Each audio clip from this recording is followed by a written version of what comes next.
Hey guys, here's another example here on calculus first principle. It says here f of x is equal to 5x squared and then minus 4x plus 4, and then they are requiring us to do this using first principle. So on first principle, it says here f of x prime is equal to lim whereas h approaches 0, we are going to have f of x plus h minus f of x all over h. Right, so now we all know that some teachers prefer that we deal with this part here first, but however, for the sake of understanding in this video, I will do everything together at the same time, but you are more than welcome to do it separately. There's nothing wrong with that. Just do the method that you are comfortable with. All right, so now in this case, I'm just gonna come here and say, okay, remember guys, we'll always write lim as h approaches 0 until such time that it does approach 0.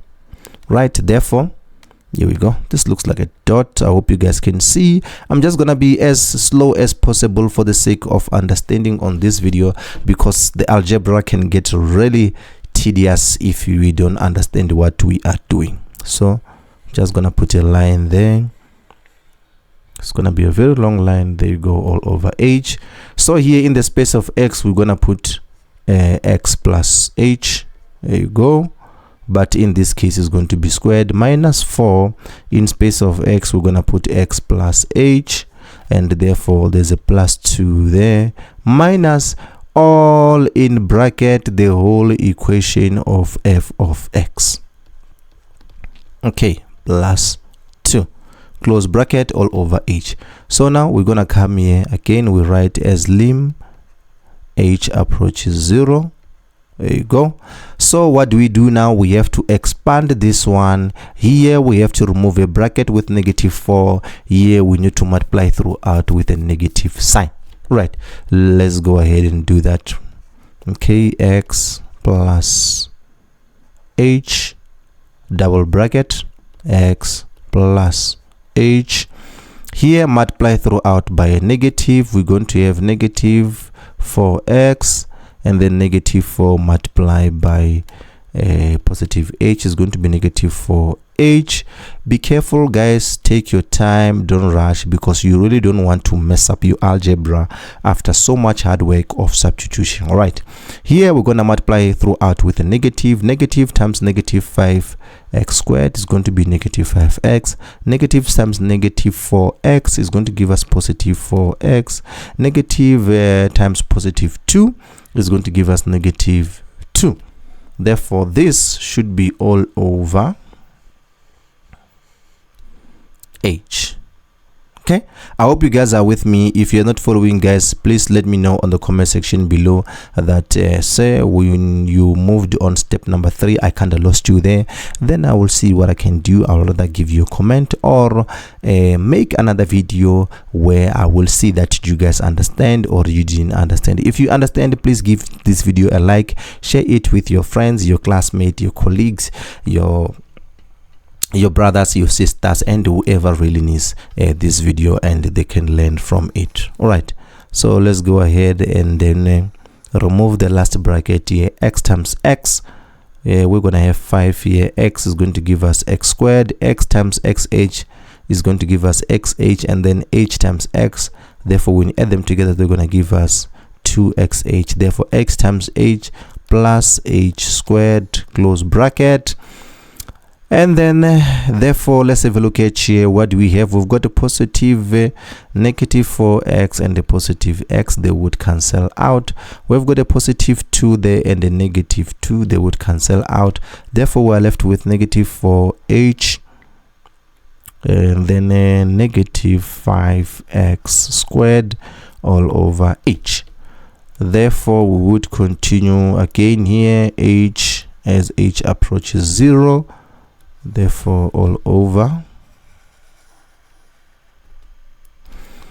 5 times x squared is going to be 5x squared. 5 times 10 is going to be positive 10xh. and therefore 5 times that is going to be plus 5x squared and minus 4x minus 5x squared. Then therefore now we can now simplify this. We can say now 5x squared, we see it's a positive here, we've got a negative there, they would therefore cancel out. Oh, excuse me, it's over h there. They would therefore cancel out. Therefore, what is left?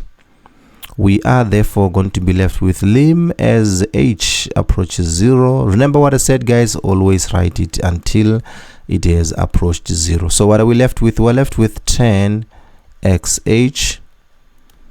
I think very good question, this one, interesting question, typical exam question for that matter.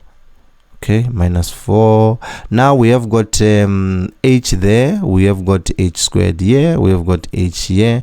So therefore you will always have to take a common factor out of h. Guys, if for some reason you write this thing and then at the end you don't take out a common factor of h, probably somewhere somehow you must have made a mistake. So now let's see, we're gonna take out h here as our common factor, then 10. When you remove h there, we're gonna have 10x plus, if we remove h there, we're gonna be left with 5h minus, if we remove h there, we're gonna be left with 4, close bracket, and then therefore all over h. H at the top, the numerator will cancel out with the h at the denominator. Therefore this is what you have left. Now we can say lim as h approaches 0. Just to state what is left here, we are left with 10x plus 5h, and then we're also left with minus 4. Therefore when h approaches 0, we're gonna be left with 10h plus 5. H has approached 0 here, in this case minus 4. Therefore our f of x will be f of x prime, we're gonna be left with 10x minus 4. And that's how you would deal with a question like this one, guys. Let me know what you think. If you think I explained it very well, please give me a like. I would really appreciate that. Therefore YouTube will recommend this video to as many learners as possible. I am Gustin Mapala, passionate about mathematics, right here at Maths with Gustin, making sure that we assist you to get that level 6 and level 7. Okay, here we're not working towards level 3 or level 4. No, we can't be doing that. I am Gustin Mapala. Let me see you on the next upload.